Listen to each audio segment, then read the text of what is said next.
She threw me into the rain with my oxygen tank still on. My name is Marilyn Ruth Holloway, and I'm 72 years old. And tonight, my own daughter threw me out into the pouring rain, with my oxygen tank still strapped to my chest. The metal clanged against the steps as I stumbled forward, the storm blinding me, thunder cracking like the day hell opened. My slippers were soaked. My nightgown clung to my skin. And behind me, the front door slammed shut like a gunshot. I stood there alone. Not because I was weak, but because I let love blind me for too long. Inside, I heard my daughter Tamara yell to her husband, "She'll figure it out, she always does." Then laughter. Cruel, tired laughter. She was right. I always did figure it out. From the day I was dropped at that cursed orphanage at age 5, to the years I was sold like cattle to a man in Florida, to the 2 decades of broken bones and muffled screams, I figured it out. But tonight something shifted. Something cracked in my chest that wasn't just a rib.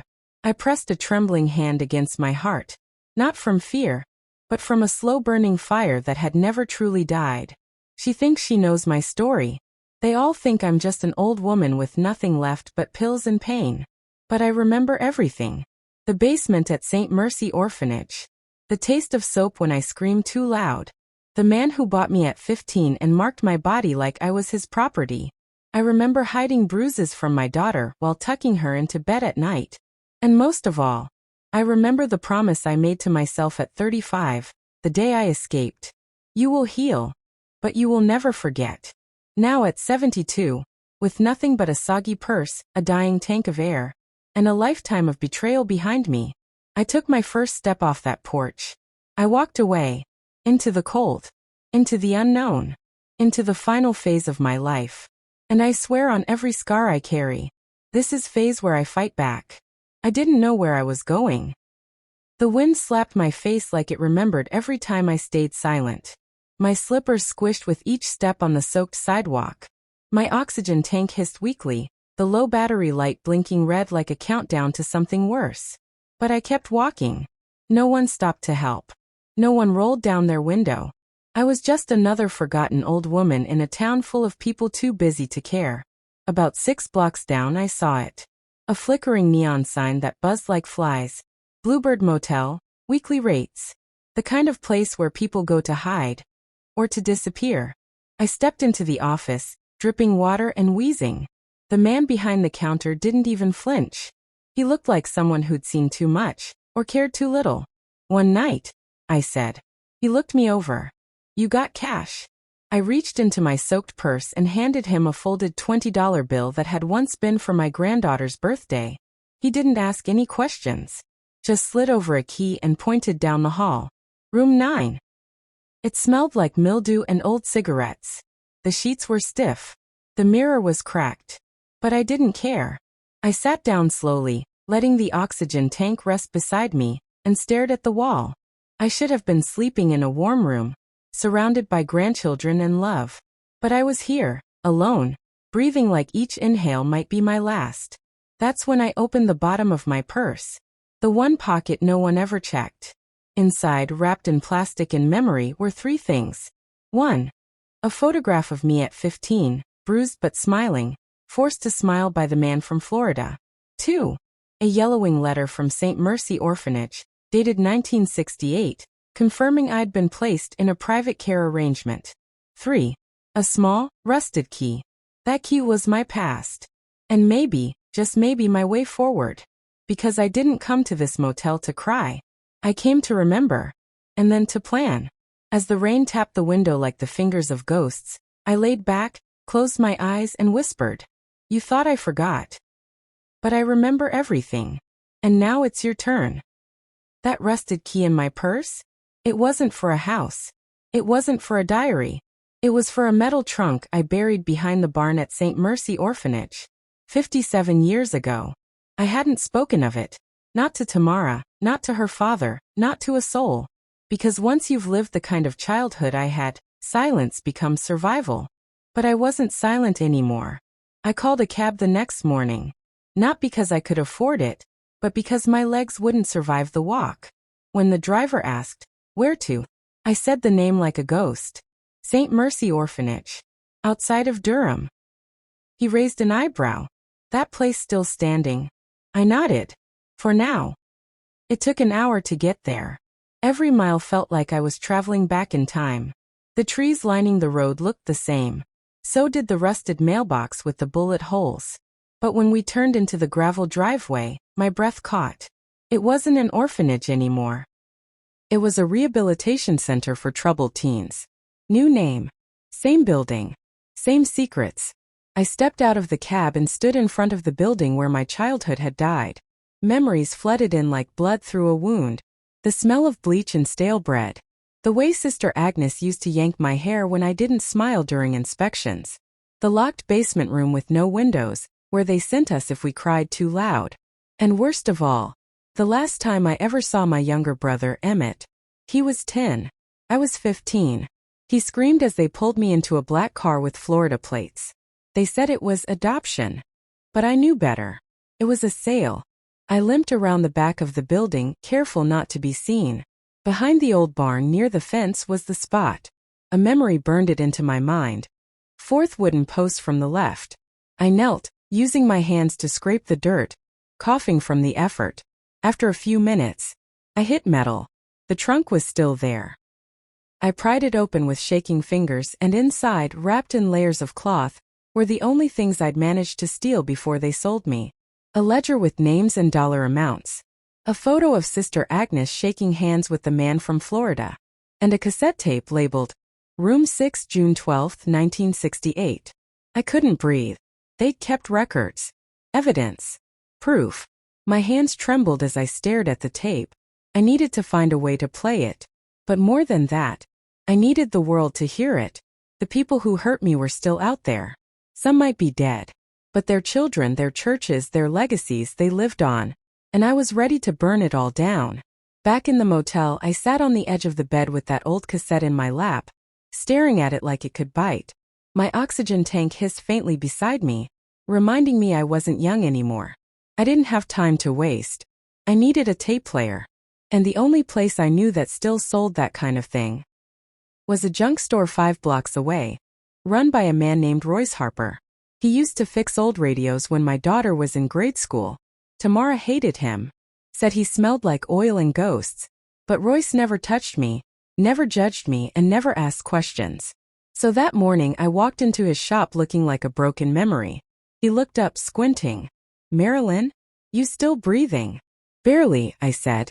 "You got a tape deck?" He grinned. "I got dinosaurs in the back. Come on." 10 minutes later, I was sitting in the back room of his shop, staring down at a dusty black tape player with yellow buttons. Royce handed me some coffee, no sugar, just how I used to take it when I worked in the factory cafeteria at 36. "You sure you want to hear this?" he asked. I nodded. "If I die before this plays, I swear I'll come back and haunt you." He chuckled, clicked the tape in, and pressed play. What came out wasn't music. It wasn't even words. It was screams. Real screams. From children. And voices. Familiar, cold, churchy voices saying things like, "Quiet them before the bishop hears." He paid extra for the girl with the long hair. "Put her in room 6 until she stops bleeding." I covered my mouth. Tears burned down my cheeks. My hands shook so hard the coffee cup fell and shattered on the floor. Royce stared at the player, his face pale. "Marilyn," he whispered. This is evidence." "No," I said slowly. "This is war." I recorded the tape to a USB stick he gave me, labeled it Evidence Room 6, slid it into my purse like a weapon, and then I stood up with my back straighter than it had been in years. St. Mercy thought they erased me. Florida thought they broke me. Tamara thought she threw me out for good. But what they didn't know is that I had nothing left to lose. And that makes a woman like me dangerous. 2 days after hearing the tape, I stood outside the Durham County Sheriff's Department, wearing my best scarf and the only shoes that didn't make my feet scream. I hadn't been inside a police station since 1983, back when I filed a missing persons report for my brother, Emmett. They told me then he probably ran off. But I never stopped looking for him. Now, I wasn't here to beg. I wasn't here to cry. I was here to deliver a funeral, not flowers. I clutched the USB in my fist, walked up to the front desk, and told the young deputy, "I need to speak to a detective about a child trafficking operation, and I have audio evidence." He looked me over like I was a confused grandmother who wandered in by mistake. "Ma'am, we can't just." I leaned in, lowered my voice and said, "I was one of the children. And this evidence links a church, an orphanage, and at least one man who went on to become a state judge." That got his attention. 10 minutes later, I was sitting across from Detective Linda Barr, mid-40s, tired eyes, but something sharp in the way she carried her silence. I could tell she'd seen a lot, but not like this. I slid the USB across the table. She plugged it into her laptop and put on headphones. I watched her face change. First confusion, then horror, then a hand over her mouth. She took the headphones off slowly. Who gave you this?" I stared at her, voice steady. "I was in that room. That scream on the tape? That was me." She sat back, her face pale. This is going to shake the county. Maybe the whole state." "I know," I said. "But I want more than justice." She blinked. "More. I want names. I want their churches shut down. I want that orphanage bulldozed into the earth. And I want that man in Florida to feel me coming before I ever knock on his door." She was quiet a long time. Then she nodded. "We'll open a cold case file. If this checks out, you'll be the key witness." I stood, adjusted my scarf and said, "You'd better move fast, detective. I'm 72, and I don't plan to die quiet." But as I walked out of that station, something caught my eye, a framed photo on the wall. Former sheriff, now retired. My stomach turned cold. It was the same man who signed my transfer papers in 1968. He wasn't just part of it. He helped run it. The minute I saw the sheriff's photo on that wall, his face older, his eyes still dead, I knew something dangerous had been stirred. I'd rattled the wrong grave. By the time I got back to the Bluebird Motel, the clouds were back. Heavy, mean. The kind of sky that made the air feel like it was watching you. I stepped into room 9, locked the door, drew the blinds, and shoved a chair under the knob. I wasn't new to fear.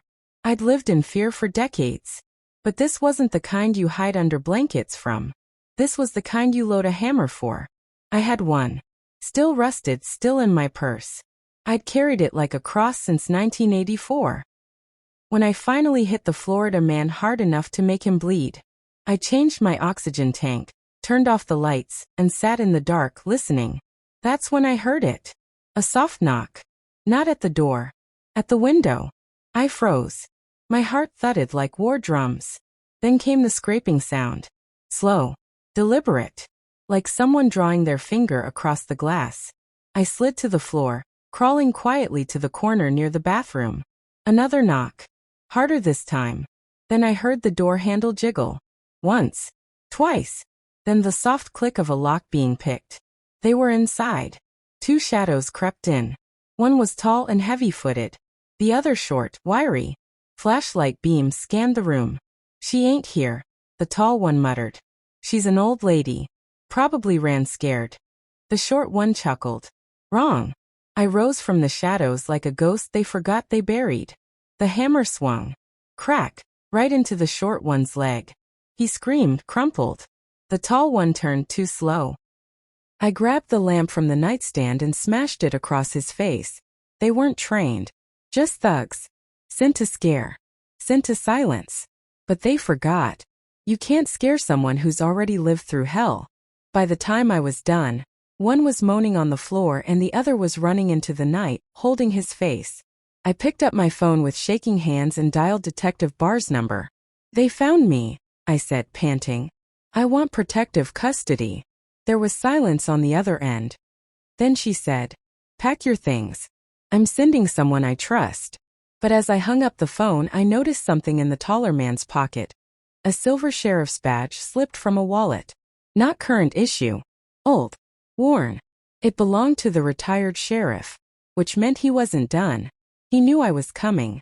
I didn't sleep that night. Not a minute. I sat on the motel bed, dried blood on my sleeve, my oxygen tank purring beside me, and that old rusted hammer across my lap like a sleeping dog. The broken lamp lay on the floor. The carpet smelled like sweat and fear. By sunrise, Detective Barr's man arrived. He wasn't in uniform. His name was Elijah Boone, mid-50s, ex-military, beard like steel wool, eyes like melted ice. Didn't smile, didn't talk much. Just said, "I'm taking you to a safe house." I didn't ask questions. I just got in the car. But halfway through the ride, I turned to him and said, "I'm not staying hidden forever. I still have one last ghost to hunt." He looked at me. "The Florida man?" I nodded. "His name is Clayton Rigg. Bought me when I was 15. Branded me like a cow. Kept me locked in a crawl space when I talked too much. I escaped at 35. You know where he is now?" "Oh, I know." I pulled a folded paper from my purse. "He owns a tire shop in a Florida town called Rocky Haven. Still lives in the same house. Married some poor woman 10 years ago. Still walks with that limp I gave him." Elijah didn't flinch. He just asked, "You want me to take you?" "No," I said. "I want you to come watch." 4 days later, we crossed the Florida state line. The air was thicker. The sky meaner. Even the birds sounded like they were warning me not to come back. But I did. We pulled into Rocky Haven around dusk. It looked like the kind of town that buried secrets in plain sight. Pickup trucks, flags on porches, and porch swings that creaked like guilty consciences. The tire shop hadn't changed. Still called Rigg's Auto and Brake. Still the same peeling blue paint. Still the same monster inside. I stood across the street, watching from behind a pair of sunglasses. And there he was, Clayton Rigg, 76 years old, hunched and gray, but his eyes still burned with that same cruelty. He didn't recognize me. Not yet. He passed me as he walked to his truck. I could smell the oil on his shirt, see the faint scar on his cheek where I'd once bitten him. Elijah whispered, "Now." I shook my head. "Not yet. I want him to see me. Really see me. And feel the fear he gave me, right before I take it back." We followed him home. Same house. Same porch swing. Same gravel driveway. But there was something new. A little girl. 6 or 7. Playing with a doll on the porch. My blood ran cold. Not again. Not another child. Clayton walked up to her, patted her head, and went inside. I stood across the street, shaking with rage, whispering to Elijah through clenched teeth, "If he's doing it again, I don't want justice. I want fire." I waited until midnight. The Florida heat clung to my skin like sweat-drenched guilt. The streets were quiet, the way only small-town evil likes them. Elijah parked 2 blocks away, engine off, watching me through binoculars like a silent guardian. I stood in front of Clayton Rigg's house, just like I had 40 years ago. Back then, I was a girl in a stained dress, dragging broken ribs. Tonight, I was a grandmother with a hammer and a cause. I knocked once. No answer. I knocked again, louder. Still nothing. Then I reached into my bag, pulled out the key I'd stolen from his old toolbox back in 1985. The day I escaped barefoot into the swamp. Funny how some locks don't change.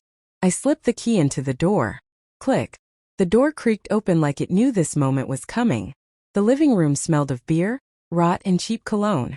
The wallpaper was yellowed, curling at the edges.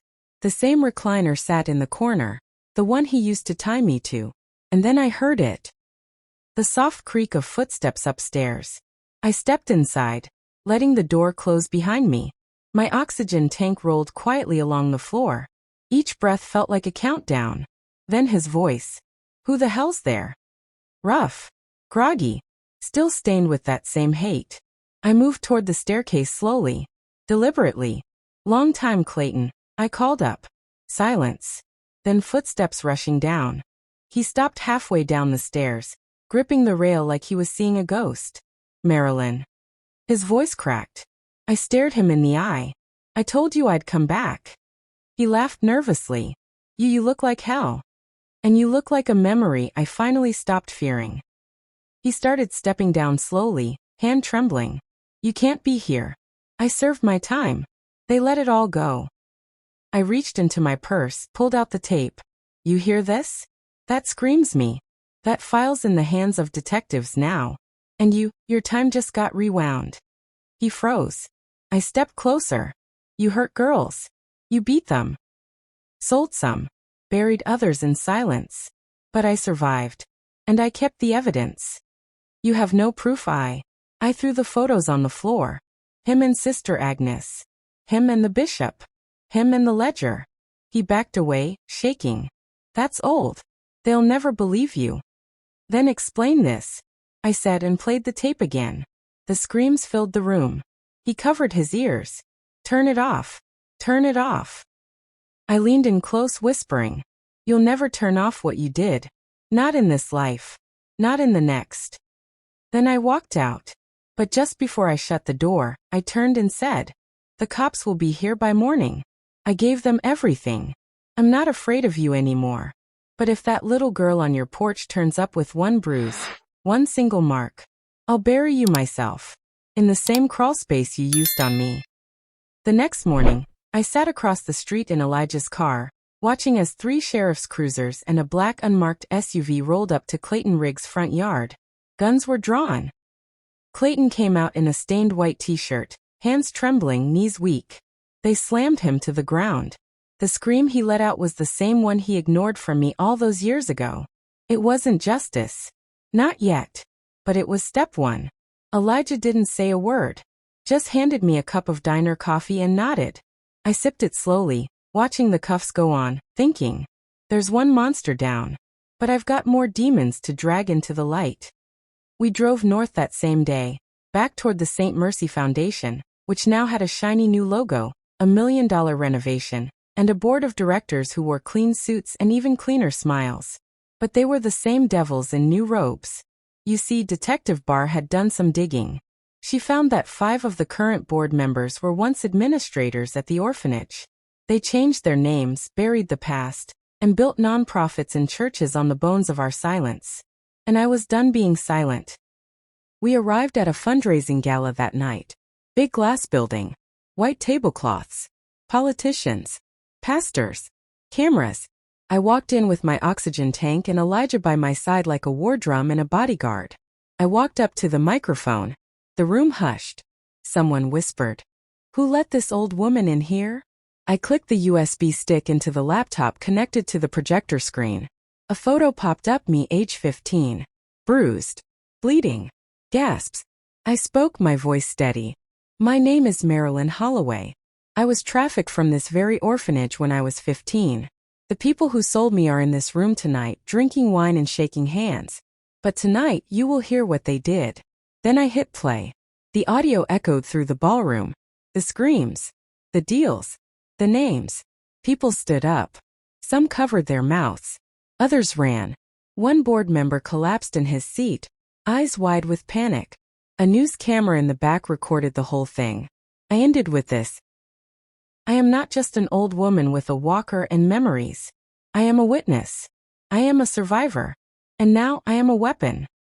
The security tried to pull me off the stage. But by then it was too late.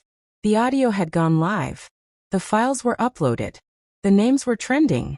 St. Mercy was falling. As Elijah pulled me out the back, he looked at me and said, "You just cracked the system wide open." I nodded.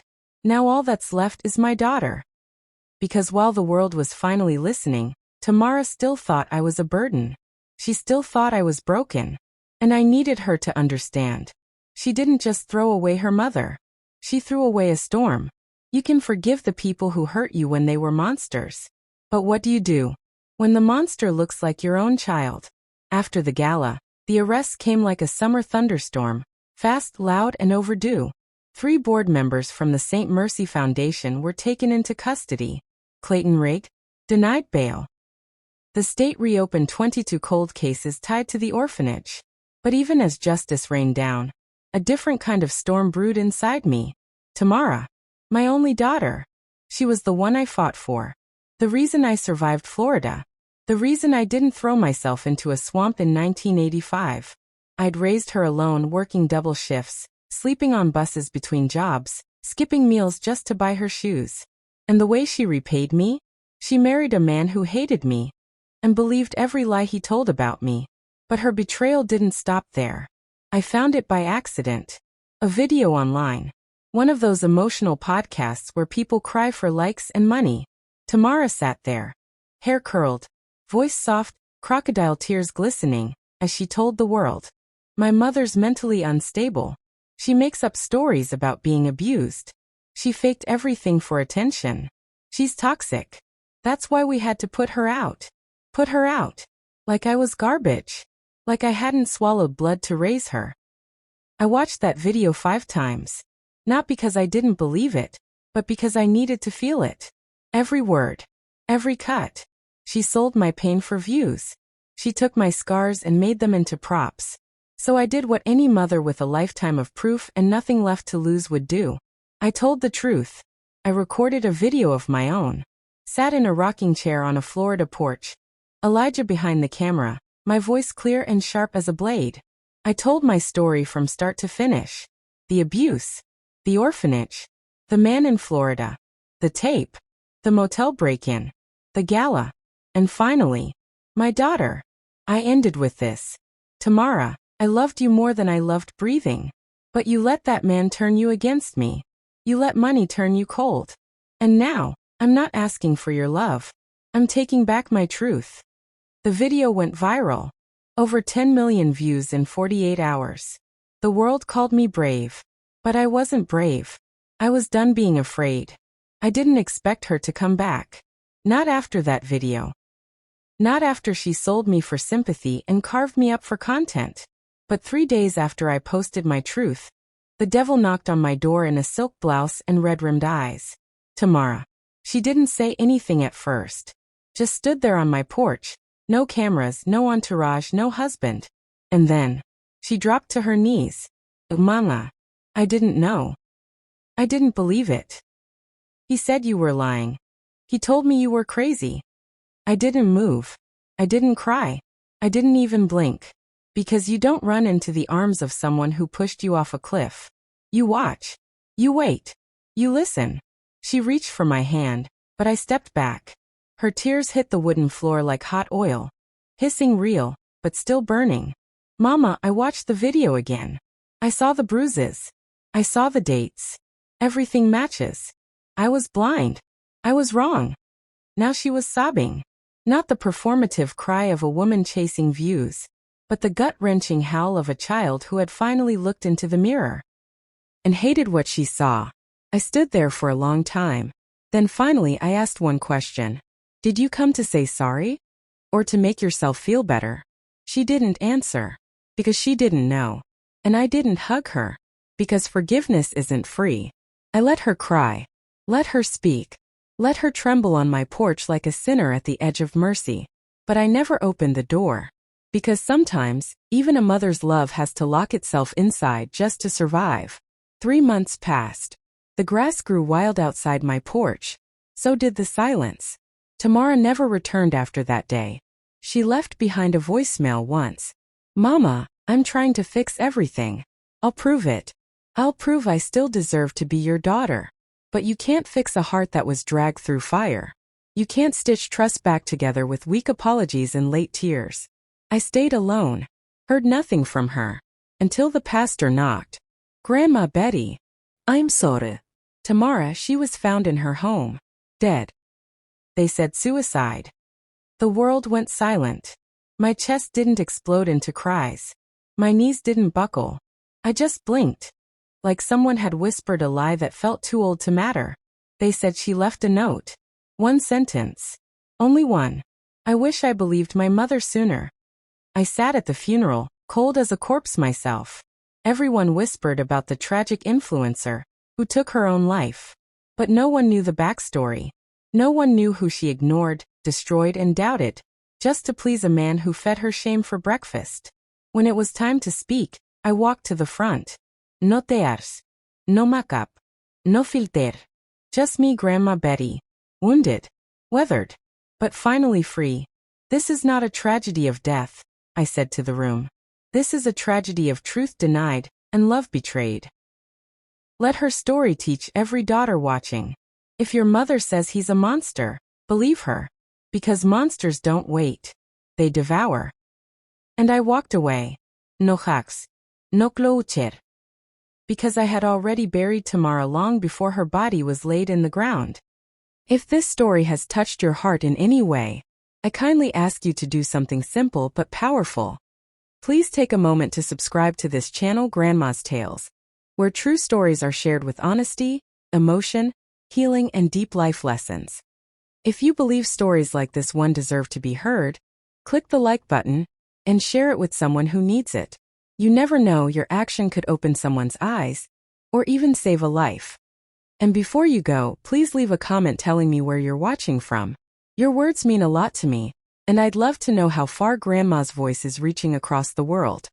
On Grandma's Tales, every story is real, every message is true, and every listener matters. Thank you so much for being here. I appreciate you, and I love you all.